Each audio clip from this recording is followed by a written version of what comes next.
Hey, good morning and welcome to Breakthrough Walls. I'm Ken Walls and I'm your host. And today I have a very special guest by the name of Chris Goldberg.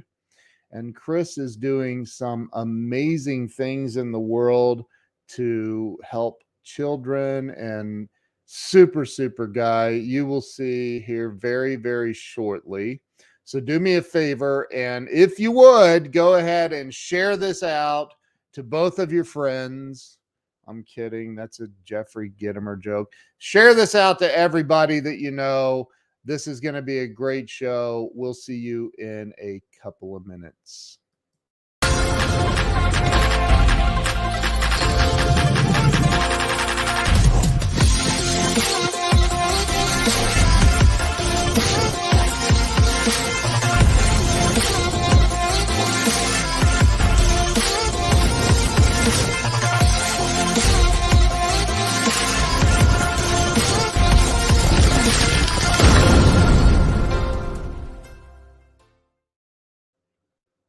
All right, here we go. Let me bring Chris on. Chris, welcome to the show. So great to be here, Ken. Thank you so much Yeah, for man, having it's me. great to have you. Yeah, it's great to have you here. And a shout out to Sandy McNichols for introducing us. I will thank her myself too. Yeah. So, Chris, I've done this now for almost 5 years. And it's really, I started this show to help people have a breakthrough in life, to get unstuck, if you would. And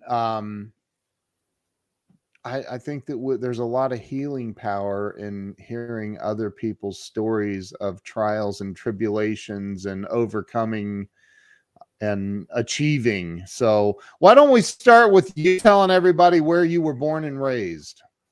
Yeah, born in eastern Montgomery County in Pennsylvania, just outside Philadelphia, a hospital called Abington Hospital, and grew up in nearby Elkins Park.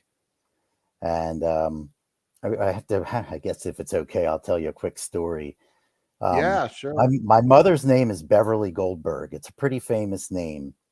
There's a show called The Goldbergs that of a family that's been on up for 10 years now, very popular show that had a mother named Beverly Goldberg. This is based off a real family, a father, an older sister, and two brothers, and the younger brother ended up filming everything. He was kind of bullied a little by his older brother, and he ended up making this great show called The Goldbergs. They grew up in the show in Jenkintown. That's where my father grew up, and we had a store called Goldberg's for 68 years, actually. So this Goldberg show is so big that every time we go out, and I'm with my mother, who's now 91 years old, just had her 91st birthday, and they go, "Beverly Goldberg, are you the Beverly Goldberg?" And I always say, she's the real Beverly Goldberg. They grew up in Rydal, the next town over. Our family, half of it grew up in Jenkintown. And my mother's fairly well known for being the head of fundraising at Abington Hospital and on the board of trustees at what was Beaver College, now Arcadia, for 35 years. So I always try to brag about that, my mother, and she's doing well, and I'll have her over our house today. So that's awesome. So is the show based on your family then? It's based on this other family. Oh, okay. Yeah, this other family who had a very similar, grew up, the kids were just a little younger than we were, because I have an older sister, an older, somewhat at that time overbearing brother, and then I was the young one. Yeah. And so it's just funny. They have had a great show for 10 years, but just because the names are so similar, we always, they're identical. Yeah, it's almost identical. And they bring in the show all these different references to the area. So our area has been on TV for the last 10 years. And, Philly sports is a big part of the show. Yeah. And it's always a big part of my life. Sports growing up was a really big thing. That's awesome. So growing up for you, what was it like growing up over in I mean, I know it's cold in the winter and you get Yeah. snow, and I that's why I just moved to Dallas, because I'm over the snow. But so talk about what it was like for you growing up as a kid. Like, did you always know you were going to do what you're doing now? Because I know you have a PhD, right? Like you have. Yeah. I never believed that. Growing up, sports was a big thing. It really was. My father was a great athlete at Jenkintown High School, and I guess and my mother was, and we got some of those genes. Sure. She grew up in North Jersey, and my father was president of the Little League, and my brother was a great Little League player, and I was not as good, but I loved Little League baseball and loved sports, but I loved writing. So I Mm, ended up starting off as a sports writer because I loved writing and I loved sports, and I put it together in high school. So that part of my life, when I look back, seemed pretty obvious. But the other part was my brother ended up getting hired at the YMCA in Abington, right where we were born. wow. And I ended up, I was 4 years younger, and I became a counselor. So both of us were counselors. And starting then to work with children probably is what led to me becoming a teacher as a second career, because my first career was a sports writer, but I eventually grew up. They always say, sports writers, if you ever watch The Odd Couple with Jack Klugman, he was just, kind of a hack. I don't know. He was like a hack, and he was unorganized. I guess I'm somewhat a little disorganized when I look around the room. Boy, I'm kind of known for that, but um, Yeah. I eventually grew up and did other things. But working with children at the YMCA was a great experience. So Wow. that's what led me one day to becoming a teacher. So when you're working, and that started at what, as a teenager? Yes. 16, 17, Yeah. 18. Yeah. I mean, you're working with some troubled kids, I would imagine too. What's neat, I ended up becoming a STEM teacher, and people our age a lot say, what is STEM? Because we didn't have, you and I didn't have STEM when we were kids. So there was no subject or class. Actually, STEM's not a subject, shouldn't even be a class. But at the YMCA, because we would work with students, kids with disabilities, and we worked with boys and girls together most of the time. It was very rare where you would just have boys or you would just have girls. It was always everyone together.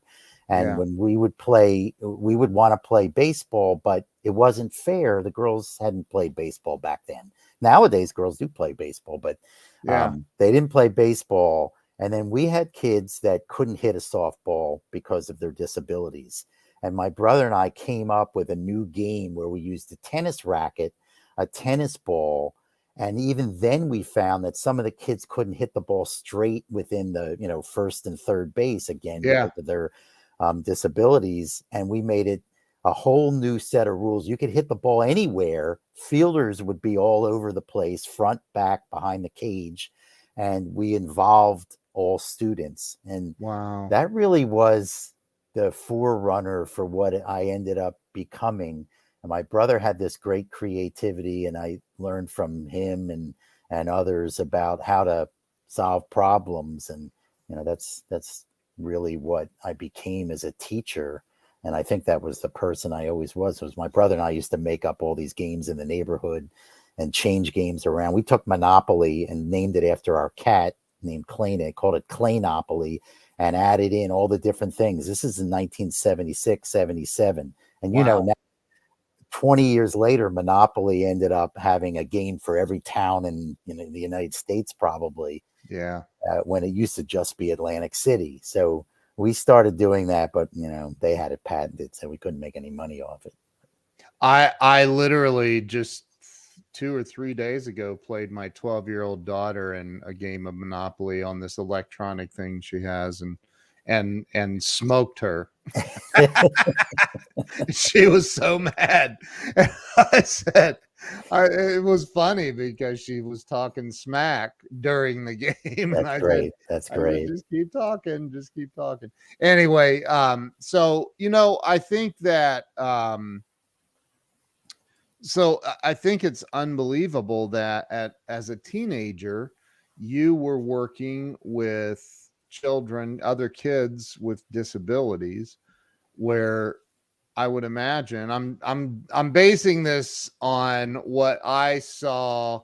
Um, looks, I don't know who this is, but they said gotta teach them early, Hmm. Ken. But I saw other kids treat kids with disabilities much differently, and you didn't do that. You went out there and helped them. What do you think that was about you that made you, you know not judge them but go out and help them? I, I think I got that from my parents, but growing up, uh, just seeing how other people, kids treated each other, and it was always hurtful for me to be treated not so well and to see others treated not so well. So Yeah, I think I hope I learned empathy at a young age, and that's awesome. it carried with me. I always found that getting a reward from helping people or working with people was gave you such a sense of goodness or accomplishment. I don't know what the word is, that kind of overrode anything, and it made you stronger. Yep. Yeah, that's awesome, man. My hat's off to you. I think it's amazing, amazing. So you were doing this at the YMCA. How long did you do that at the Y? 4 years I was Okay. 4.5 years I was a counselor at the YMCA, Wow. and then I actually was a counselor at overnight camp for 2 summers while I was at college. Um, Wow. and by that point, I had written sports for my high school. I went to a high school called Cheltenham, very well known for more than two of its graduates, but one's Reggie Jackson, and one of Wow. them is Benjamin Netanyahu. So pretty much the ruler of Israel. So Benjamin Netanyahu graduated from high school in America. yes, he did. He came to the What? United States when he was 11 or 12 years old. His his father was running a Jewish college in What?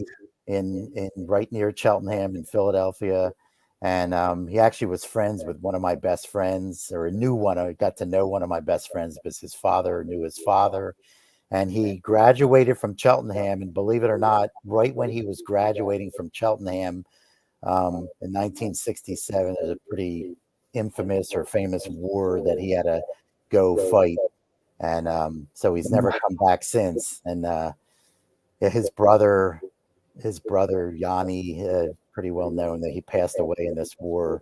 And it was really an amazing story about Netanyahu. Actually, he played soccer. He went to the same junior high school I went to, called Ogas Wow. Junior High School. Played soccer. I played on the same field as Benjamin Netanyahu, and he grew up Wow. at that, his teen years, very close to us, where we live. So it's kind of a neat one.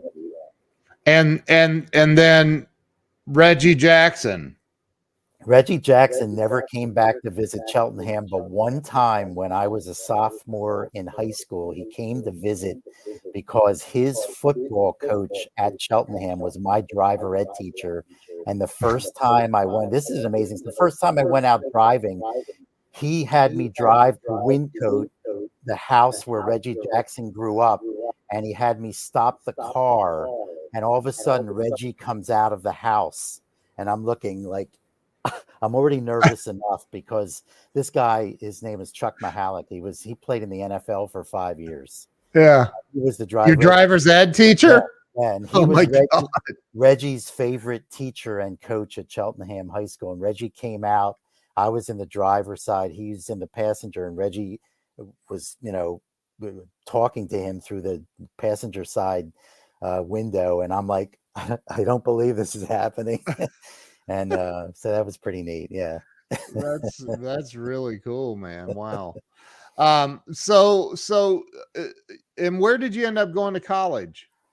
Since I was not a very good athlete like Reggie Jacks, I went to University of Delaware, was a journalism major, Okay. sports editor of the school paper, Okay. and loved journalism, loved writing, and had a nice career, great college experience at Delaware, fantastic school. And I got introduced to the sport of lacrosse at the University of Delaware. Covering lacrosse was a big deal. The sport is really big at Delaware, and I Wow. had never even seen it, barely at all. At my overnight camp, I'd seen it a tiny bit, but nobody played it in my area, and that Wow. ended up becoming a big part of my future. But was a sports writer after I graduated from Delaware for 7 years, and then a news reporter. Actually, I changed over from sports to news and covered the police beat and did a lot of obituaries. Wow. Did the really tough jobs of going to knock on people's doors after a loved one had died, and it's really, really difficult. But that was again kind of where this empathy came through. I don't know how I had it, where it came from, but for some Yeah. reason I was able to find a positive out of a negative, and so they gave me all the tough stories when someone's loved one had passed away, and I would be the one that had to go ask them, "Would you consent to an interview?" And they'd be, like ready to slam the door in my face, ready to punch me in the nose, whatnot. And I would say, "I want to bring light in a positive way to your loved one's loss. And since I've done this before and seen the reaction, um, maybe we can make something positive." And they would say, "Well, thank you for saying that. Wow. I would like to talk about my love, my husband or my wife or who I lost." Yeah. So Yeah. Wow. from doing that, a couple people mentioned to me, like, if you don't stay, because I kind of told people, the field of journalism, this is the early 90s, was already taking a dive. Newspapers were taking a dive back then. I mean, newspapers now where they are. I mean, in my mind, they don't even exist because they don't they don't report news. Hold it. I, I think we could say journalism doesn't exist. Yeah, How yeah. about that? Like It, it's it, all it's it's I took journalism 101, and it was, if you don't get both sides, you don't print the story. Period. yeah. Now Well, now that's going out the door pretty holy badly. I mean, way out the door. There's yeah, anyway, we Yeah, probably yeah, shouldn't even go into that. yeah. So But I yeah, decided to become a teacher in 1992, and everyone's like, you are built for special education.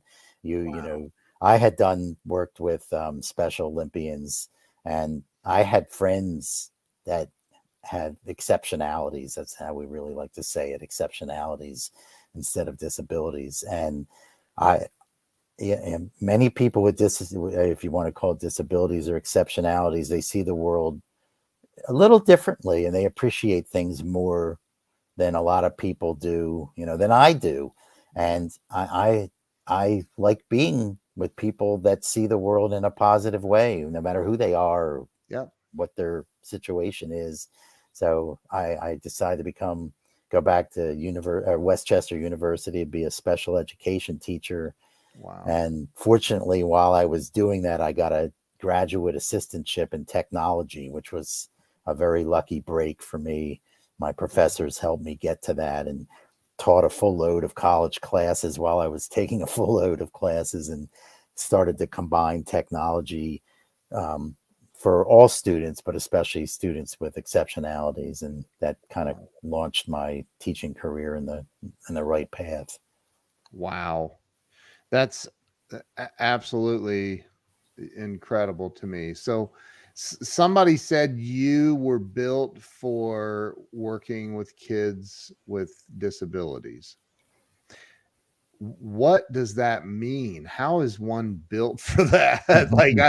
Like is that something you should take offense to, or I'm No, kidding, but no. like what does that mean? I don't even know what that means. You, I have high expectations as a teacher for all students, Right. because I'm still an educator, and and a lot of folks will look at someone and judge them. Yeah. Once you Right. judge them and you have a bias, whether it's the color of their skin, or maybe they have one arm. Maybe their reading level is not that good. Maybe they don't speak. They don't have the ability to speak. As I've worked with many folks of all ages that are non-speakers. And if you judge them and say, oh, that means they can't do this, then you probably wouldn't be a special educator. I don't even know how you could be an educator. I actually, to me, I don't know Right. how you exist in this world if you're doing that. Unfortunately, I think today we all see what's going on in our world. We see a lot of that. I try. I'm not perfect, but I try as hard as I can to not judge anybody and believe everybody can succeed in whatever it is their passions are. And then I could help push people to their passions, no matter what exceptionality they may have and what background they may come from. It really it does come down to, I mean, I remember we talk about journalism. Unfortunately, I believe that most people receive their education from journalists. And I use that word very loosely because their journalism is dead. My wife was the editor of her newspaper in college, Wow. and Yeah. she's a writer, and I've written 8 books, and you look at today's world of I'll just say media, and people follow it, believe it to be true, and it's so far from journalism that I can't even believe they use that word anymore. Yeah. But Yeah. so yeah, I do think that the world is making judgments based on false pretenses as well. So when you decided, so you were going to college and you majored in journalism, right? That was your major. It was actually English with a journalism concentration. So I had to take all the medieval Okay. literature and everything else. And I struggled through that. Yeah. You're talking to a guy that I walked out of high school in 12th grade because I didn't get a biology credit in 10th grade. And they were like, you got Yeah. to have that to graduate. And I'm like, I hated dissecting frogs. I'm never doing it Oh, again. Why do I need that? I I hear remember that. I I remember that. all straight A's in algebra and trigonometry and analytic geometry, and they didn't care. They were hung up on the biology thing. But so I never went to college, but I do believe, and I want to have this discussion with you. I just find it very intriguing because you're a teacher, extremely educated. Jim Rohn, the great Jim Rohn, the philosopher, said, um, "A formal education will make you a living. Self education will make you a fortune." And all those books back there, I've read most of them, at 95% of them, some of them multiple times. And at 20 years old, I decided I'm an idiot. Need to I need to start learning some stuff. So I took up reading like a madman, and I still do it today. What do you think about, because I do believe that our education system has some issues. My wife's brother and his wife are both teachers in high schools. What do you think of our education system today? I mean, what do you think we're doing for our kids or to our kids, depending on how you look at it? Oh, if whether it's public, private, or college, there's a lot of people complaining about from either side of the political spectrum about certain Yeah. things. But Yeah. when you're in your class, you may have you'll have a curriculum, and you're teaching. I taught pre-K to 8 most of my career, and I did also teach high school level, and I have taught a lot of college, and I'm teaching college right now. I'm actually supervising student teachers, so I'm not teaching a college class, but I did at Westchester teach a full load. You have the ability to push students, and I even taught adult schools, so I've taught up to 70 and 80-year-olds. You have the Yeah. ability to teach students. You have the ability to push them, encourage them, no matter what is going on. All these factors out here, there's a lot of them. Some of them are negative. Some of them really stink, but you Yeah. still have that ability. So the teachers that sit around and complain all day are the ones that are really going to struggle with it. And there's a lot of holes and gaps out there. That's what I'm trying to do right now, fix some of these gaps. But it's the teachers, and there's so many. I'm who I am as an educator because of all the great teachers that I have had around me and that I had.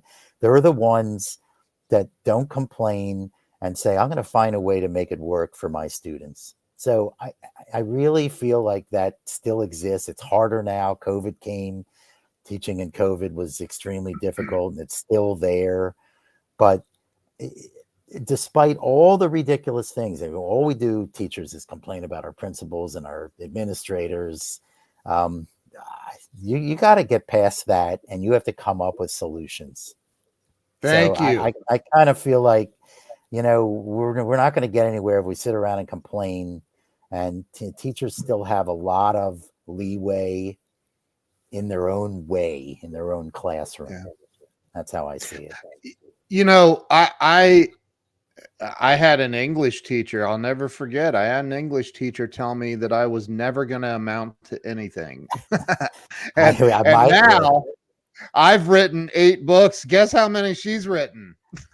None, probably. Right. So it's like, teachers can have such an impact. Now, I took it as the opposite, as a challenge. Like, I'll show that woman that I'm being nice. But talk about how you see your work and or the work of your colleagues, how it impacts children. I mean, I've heard some amazing stories. We all have about, teachers that help a kid with special needs become spectacular and overcome those things and adversities. And what do you say about that, about the impact teachers have on these kids? I still say we have the most important and most rewarding job in the world. I mean, I've been incredibly blessed that since I taught students for a lot of them for 8 years, because I was teaching 1st through 8th grade much of my career, I would get to see the student year after year, and I got to know the parents really well. Some people, if they teach a student 1 year, then you may not get to see the students regularly. And I've had a couple parents tell me, you made my child's career, you saved my child's life. And I shake my head and I'm like, no, I think you did. But if I had any role in that, thank you so much. And that's an incredible thing. And I'm in touch through Facebook with many, many, many former students because it's so easy now. And I saw them grow up, and I coach sports as well in school, middle school age. And I've seen so many of them from year to year. And so it's been amazing, and I just wrote a book, and a lot of the kids have said, this is incredible. My teacher wrote a children's book, and then the impact we have is amazing. Like I tell you, I feel like I was a good teacher. That's all I ever wanted to be. And when I see the things so many other educators do and the impact they have, it's incredible. The reward, there's no dollar amount you can put on the reward. There's nothing that makes your heart warm more than seeing a child succeed when they're in front of you, and then when they're in the future, when they get a job or a career or get married or do things. And I've seen things that have happened with some of my students that are just so amazing. And when you ever sit back and think about it, wow, it's an incredible thing. And you're paid millions of dollars a year for that, right? We are. I'm just kidding. No, I mean, I think teachers are so extremely sorry, I think teachers are extremely underpaid. Obviously, that's a thing a lot of people feel. But there are also teachers that exist that $10 a year is too much. So if you know what I mean, there are teachers that shouldn't be in that profession because they don't do anything and I've seen these teachers and I have two daughters, so I know I've dealt with this, and but I love the teachers like you who are actually in the profession to make a difference. So talk about the I know, and I want to kind of get into the STEM thing. I don't know much about it. I was talking to my wife on the phone last night. They're visiting family in Ohio right now. And I told her I've got a guy that does something with STEM. And she's like, "Do you know what that is?" And I'm like, "No." And she's like, "It's, blah, blah, blah, blah." Talk about what STEM is, why it's beneficial, and how you are, you know, involved in STEM and what it Sure, means. sure. The word STEM really has only been around for 20 years or so, because that's when officials in our country realized we were falling behind in math and science. So they kind of created the term STEM, and we created a national STEM day because we needed to push it. And, this is 20 years ago Yeah. that was recognized. It's worse now than ever, where we are behind where we should be in the science and mathematics. But it's all come together so much now. It's amazing that we're on right now, because just in the last month, major news from the Biden Harris administration on STEM in the state, and then in the country, in my state of Pennsylvania, and then in the country. But uh, yeah, I mean, you go to a Wawa now. I go to a Wawa, or I go to a CVS, and there's nobody working there because computers are running everything. You check out on your own. You go to the supermarket, you check out on your own. But they say 75% of every job, and within 2 or 3 years from now, if not even now, you need to have computer science skills. Every job there is out there, you have to have problem solving skills. So the idea of STEM now is taking how to think and how to learn and applying it to everyday jobs, and also all the important and the highest payings of jobs practically out there, including medicine, because medicine is really under a STEM, and engineering and programming. They're all Yeah. kind of encompassed in STEM, and it's really, it's the major thing is STEM should never be a class. It should never be a subject. It usually is a class, but at least if the teacher is making STEM intertwined and integrated with a curriculum, then the teacher's doing a good job. But really, STEM should be in every classroom, and STEM should be in every thought process, because that's where everything is moving towards. And Well, we and have, it's an acronym, right? right, STEM. science, technology, engineering, and mathematics. And I have my art friends, and I have many folks who are art teachers, and they would come down on me hard if I don't say we also call it STEAM, and the A is art, and art plays very much into STEM. So Yeah. it seems like lately nobody's using STEAM; they're using STEM so much, but it's art is also in there. Okay. Okay. So it really, it's just taking all aspects of the education process and putting them together, but really focusing on problem solving and thinking. And to me, because I focus more on the younger students, is teaching students how to not quit, not get down, and just say, "All right, this didn't work as well as I wanted to. What do I need to fix it?" That's the essence of STEM, and it goes into every single thing. And if you could teach a student that, uh, to take whatever, wherever they are, whatever it is, whatever, no matter how successful you are, how can I do this a little bit better? Then you're really getting somewhere, and that's really the essence of STEM. That what's it, because I noticed my wife was really unhappy about something to do with Common Core, and and she's like, the math, there's no wrong answer or something like that. And I'm like, what? Yeah.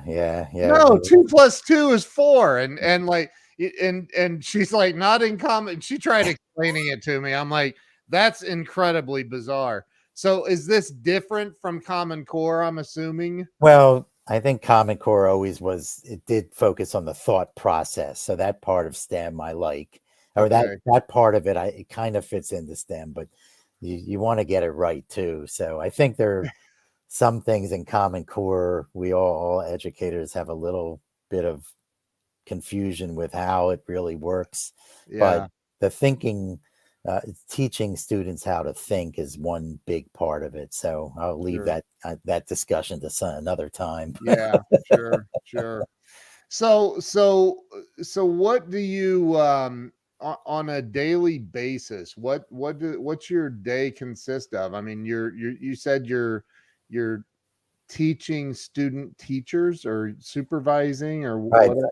I was a computer teacher that kind of evolved into computer science / STEM and became Okay. what you would call STEM until a year and a half ago. I retired as a public educator, and Okay. I got hired. I had actually gotten Mm. hired the year before at Temple University to be a Wow. student teacher coach. And I'm also now, Temple asked me in July if I would take another position and supervise all special education student teachers. So I'm the Wow. administrator of all special education student teachers at Temple University, undergrad and graduate. We have another division that I don't supervise, but and then I also go out and what we call coach / supervise in the field, where the student teachers go into the classroom. I'm the supervisor of side 7 student teachers in the fall. I'll have Wow. a fewer in the spring because I have so many of our special education teachers that I'm overseeing. I assign them a coach, but I will oversee their experiences. And because that's a lot of time, um, I have a few smaller load of student teachers that I'm specifically supervising. While I'm doing this, I wrote this children's book on STEM, and I'm involved in several different organizations in um, advocating for STEM access for all, which is really what the big push is from our overall administration in our state and in our country. And this actually had started from the last presidential um, administration as well, from the Trump administration, and now the Biden-Harris administration is focusing heavily on STEM education and evening that playing field and making sure all students have access. That's exactly what my book is about. So there's What is been, it? Show your book. Let everybody see your book. I'm going to give you full screen. here it is. It's called Aaliyah and the Stemsational Problem Solvers, What's Cooking. It's to me, I think it's the first book. I've studied this and looked around. I think it's the first children's book ever written by a teacher and illustrated by the teacher's students. These are 2 10-year-old students that did the illustrations Oh my all the God. way through. Yeah. And these special education No, they're students? regular general education students that I taught for 5 years, and then when I retired, I asked them if they would like to be my illustrators, and they agreed to do it. Oh my Um, gosh. Kind of an amazing story because I had started to write here. Here they are. Let me Oh, see, because I have to go wow. the other Yeah, way. there you go. They drew me, but the student at the top, his name is Riker. The student at the bottom is Hope. They're my 2. I have a boy and a girl. They were 10 when they did all the illustrations for the book, the cover, Wow. the back. They did them professionally. It's very rare that kids do illustrations for a children's book. I mean, it is really, really, really rare. I don't know that it's there. I've asked Barnes and Noble, I've asked anyone that knows everything about children's books. They've never heard of a children's book where a teacher did the book with the students. And I Zoomed with them every week for a year, and Wow. we wrote a lot of it together. Went over different decisions that went into the book together, and Wow. it just came out in November. And the other part of this is the woman on the back. Her name is Dr. Gladys West. She's the inspiration for the book, and she wrote basically a foreword. And unbeknownst to pretty much everybody in the country, she's really the person most responsible for the GPS device. GPS technology is one of the biggest there is. And this was an African American woman who grew up in segregated schools, 2 generations removed from slavery. And her family was 2 generations removed. And she was never recognized for the contributions she made to GPS until 5 years ago. She now is just starting. She's now considered the most hidden figure. I'm sure you know, and most people know about the hidden figures, Katherine Johnson, Dorothea Vaughan, and several others that got us into space and helped us win the space war with the Soviet Union. This woman she's still alive, believe it or not, 92 years old. And we got to meet her just a month ago on Zoom because her family worked with us on the book. And she's a role model. And one of the reasons why there's such underrepresentation in the field of STEM, which is my big focus, for girls, for minority students, for students with disabilities, for Native American students, is because the lack of role models, the biases that we have so often in STEM fields, science and technology fields, why we have so few female students of color going into programming, is because they're not seeing the role models. They're not encouraged to do it. They don't know that they can do it. And we need to give the role models, and we need to encourage them tremendously. I mean, I can give you stats that are overwhelming, but the worst of the stats are, even just in Pennsylvania, just came out that we're going to be short about 600,000 STEM employees in the next 2 years. Just in Pennsylvania. Around the country, we're 4, 5, 6, 7 million short by 2026.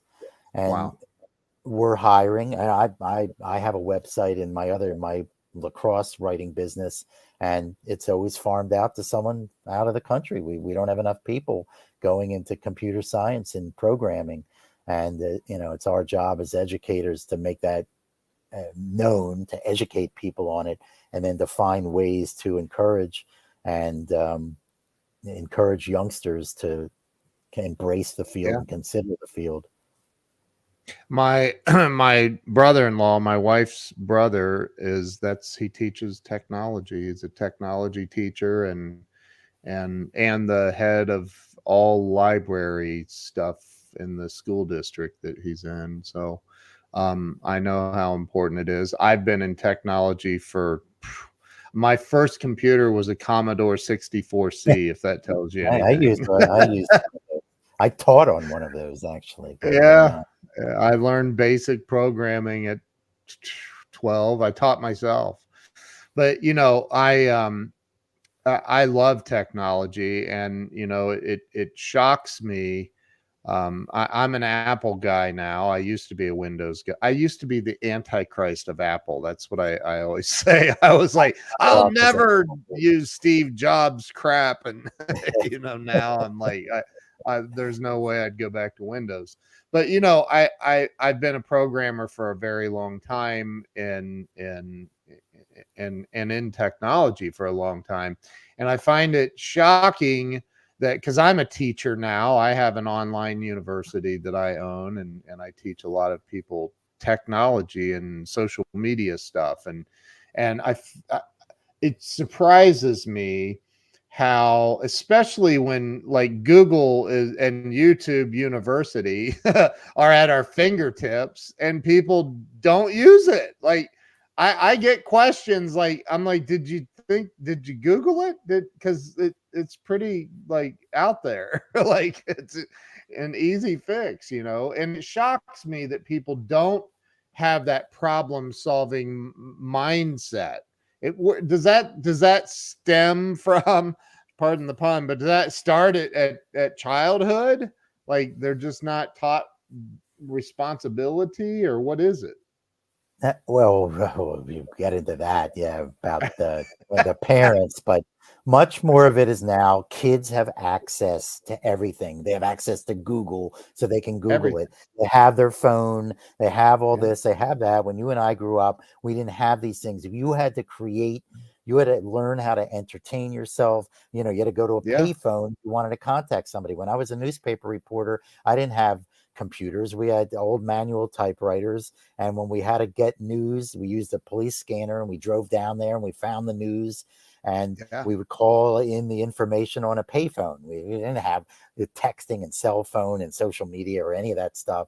And kids today now, when I first started teaching in the mid to late 90s, kids would learn HTML on their own because they Yep. wanted to be programmers. Now it's all cookie cutter. You don't really have to learn programming.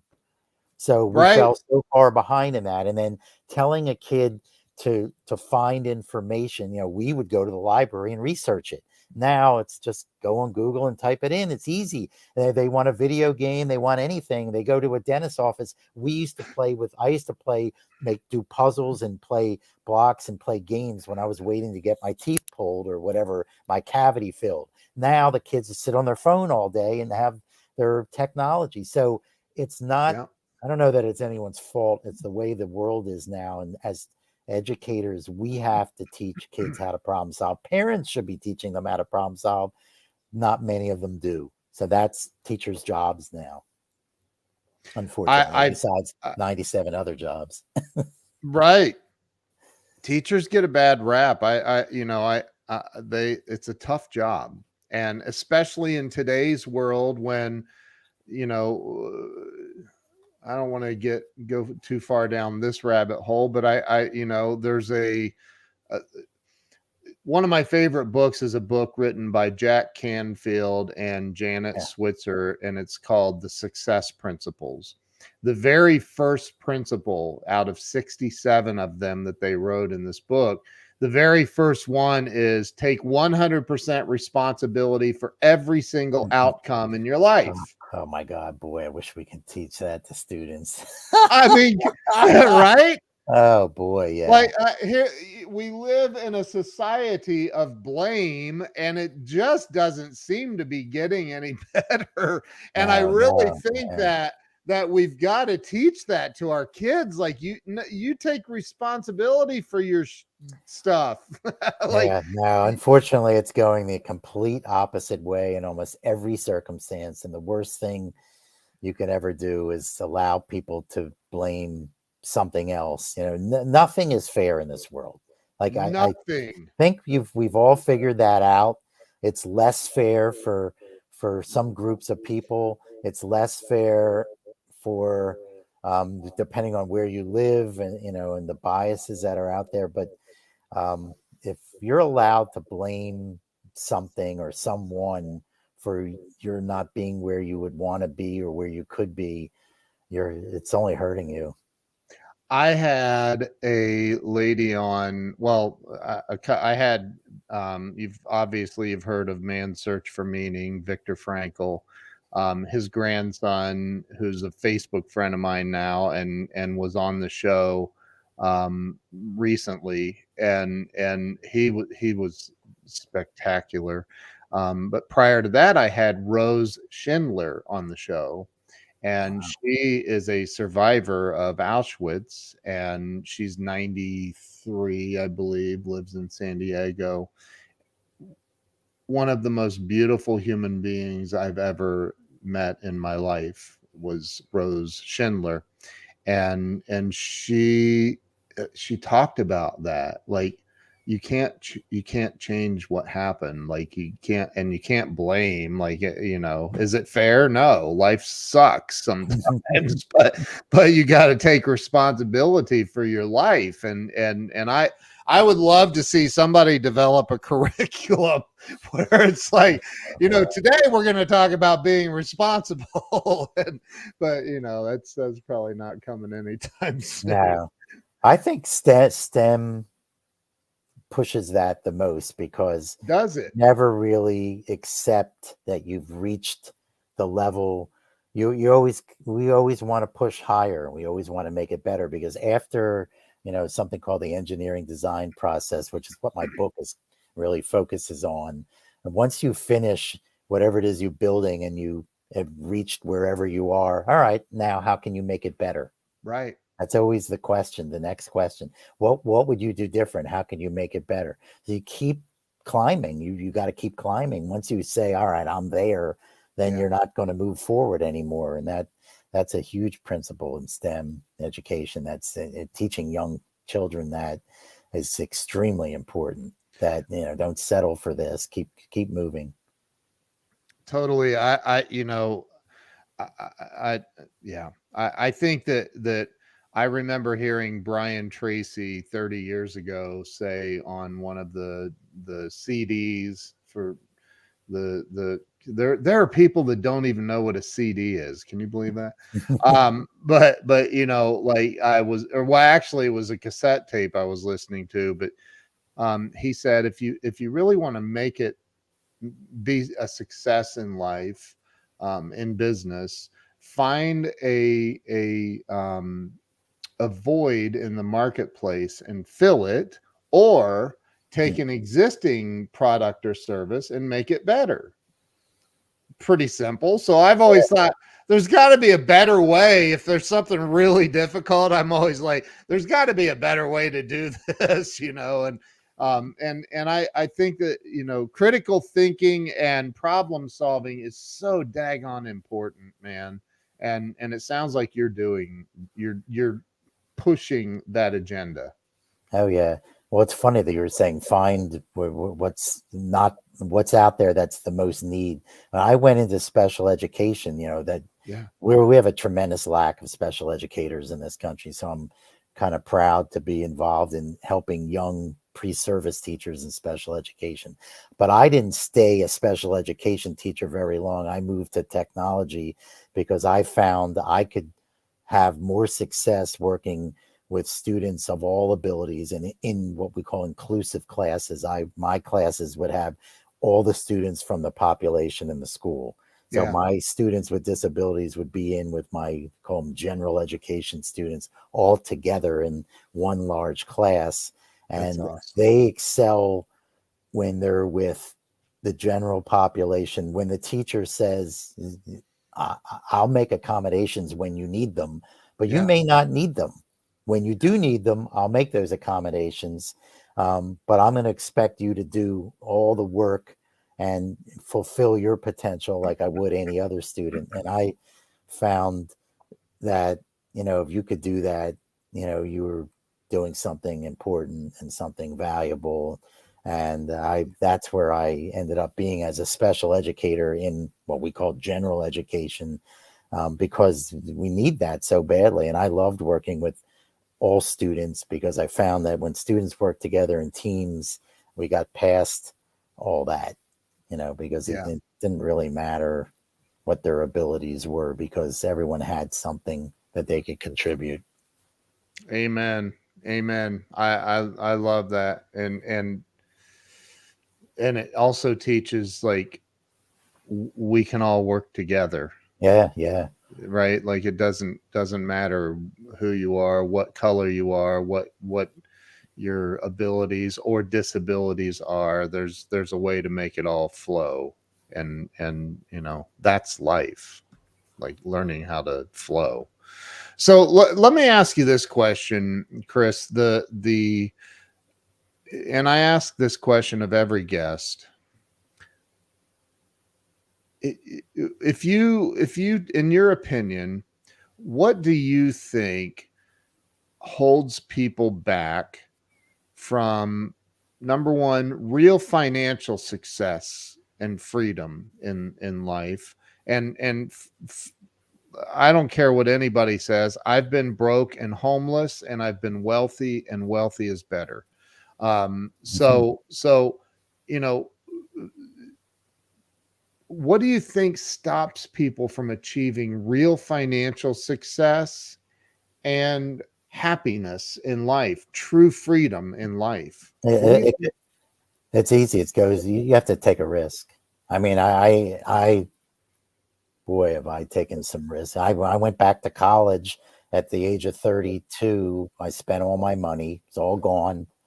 I had to go back and live at home when I graduated with my master's degree and didn't have a full-time teaching job yet. I was substituting for half a year and gave up career that I was pretty good in as a journalist. I ended up doing it part-time for the rest of my life, but and now I'm taking another chance. I want to go into motivational speaking. That's my new goal, and I'm training for that. And I changed from being a special educator, and I had to go back to school again to get the certification in instructional technology, and changed from sports writer to a news writer because I saw that my passion had changed a little or redirected. And you've got to say whatever it is, if you have to pack up and move and go somewhere, but if you're not going to take that chance to start that business or do what you want to do, like, you're going to be unfulfilled and you're going to make excuses. You got to take that passion you have and find a way to go there, but you have to work hard to find that passion. I think see a lot of people like, go back to school, take a class, talk to other people, take chances, get to know more. Like, if you don't do that, you may not find that passion. Everybody has passions. I hear these people say, oh, I don't know what to do. You were lucky you found your passions. I'm like, sorry, that wasn't luck. I had to kill myself to find my passions. What, Oh you got to my be God. kidding me. There's no luck in that. Everybody No. has interests. Whatever your interests are, take that and do something with it, whether it's write a book, start a business, go back to school, talk to people, be educated, go out. Like, no, it's, Have you ever read The Road Less Traveled I've heard of it. No, I have not read it. by M. Scott Peck, who's a PhD as well? He starts off, the very first 3 words of the book is, life is difficult.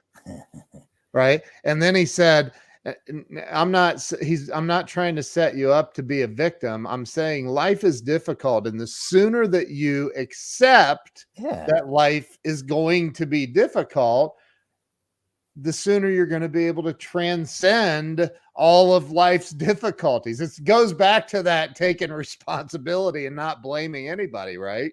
Yeah. I love your energy, man. I love what you're doing. I love what you're teaching. I need to learn more about STEM. Obviously, I don't know much about it. But I do think that we need to teach our youth now that, hey, you can figure it out. You can figure it out. And there's a book Marie Folio wrote called Everything is Figure Outable. And the title alone, I love the title alone, right? So hey, everybody go over to Chris Goldbergbooks.com. That's a mouthful to say real fast. Go over to Chris's website and check this guy out. He's amazing. Hold the book up. Let me give you full screen one more time. Talk a little bit about the book again. It's a story of three fourth graders who have a big project that they're trying to win, or a big challenge they're trying to win, and they have a bunch of roadblocks that get in the way. Really, a lot of them caused by the cat. Oops, I'm on the wrong side.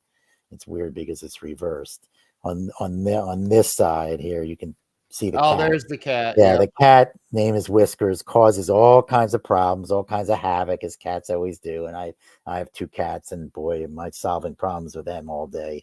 And the 3 kids, it's a very diverse group, because my idea is I'm trying to promote STEM education for kids of all backgrounds and genders, and really focus on some of the underrepresented populations, but all students, because we have such a need for STEM education jobs. But they end up learning a lot about life as they go through and try to solve problems and win a contest. And I think at the end, you'll find that they're successful. The ending is a little bit of a surprise, but I think everybody seems to like it. And the book has been pretty successful on Amazon's new releases in science and technology. And it's, like I said, again, a very rare book where 2 10-year-olds did the illustrations and played a part in helping create the book. We have another one that we're working on now, and we created an LLC called the STEMsational Problem Solvers.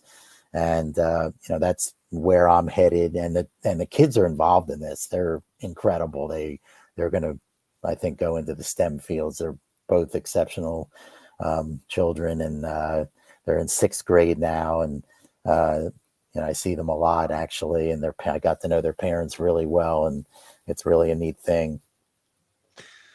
So I have people all over the US, all over the world that listen to this and watch this show. What are some final words you would like to leave people with that may be struggling right now? Sure. And I've been through mine many, many times, and I know that you have. You know, when you get down or when things get tougher, you have to go. You rely on the people that support you, for one thing, of course, whether it's family, Yeah. friends, or whatnot. But when you wake up in the morning and you don't feel like waking up, or you don't feel like doing something, to me, is once I get started, because I might sit in bed and say, oh my God, I don't want to do this today, and I don't feel as confident. I have that. I think everybody has that. You get yourself up and you just go right to it. Instead of thinking, you just go and get started accomplishing something. And once I start accomplishing something, then I'm like, all right, I got this done. Now I can move forward a little into something that's really important. It doesn't matter what it is. For me right now, it's getting my cats to eat, because they're older cats and they're struggling. Sometimes they won't eat, and I'm having a hard time with that. And it doesn't matter what it is. It's getting up in the morning and doing a little workout, or doing whatever it is, a chore that has to get done. Once you get started, then you say to yourself, what are the things that matter to me that I can accomplish? And you kickstart yourself and you get started. So the big things, you may not address them right away, because they're hard to get to right in the beginning of a day, especially when you're not feeling good. But if you can start to get some little things done and have an open mind and talk to other people and get a perspective, when you have your own perspective and you don't get someone else's perspective, boy, I didn't think of that. And that's STEM. All when we do a STEM project, you never do it on your own. It's always in a group, because you're now gaining the knowledge of another person, and then another person, and then another person. If you're always try to get them in groups of 3 or 4. Now you have wisdom of 4 people, whether they're 6-year-olds or 60-year-olds. It doesn't matter. Right. You're going to benefit from that. So go talk to somebody and get their perspective if something is really getting in the way, and that will get you started. That's awesome, Chris. Well, listen, I really genuinely appreciate you being on with us today To be and here. sharing your wisdom and everything that you have going on. Make sure, if you're watching, that you go over to chrisgoldbergbooks.com and check out Chris. Grab a copy of his book and read it and share it with the world. So, Chris, thank you so much for being here today. It's been an honor and a privilege to have you on the show. Ken, so great. Thank you. It's been my honor to be here. Hang tight for me. I'm going to go ahead and end this. Thank you to everybody again. And if you haven't shared this out, there's still time for redemption. You can share this out right now. So thank you all so much. Chris, thank you again. God bless you all. Have a great day. Thank you.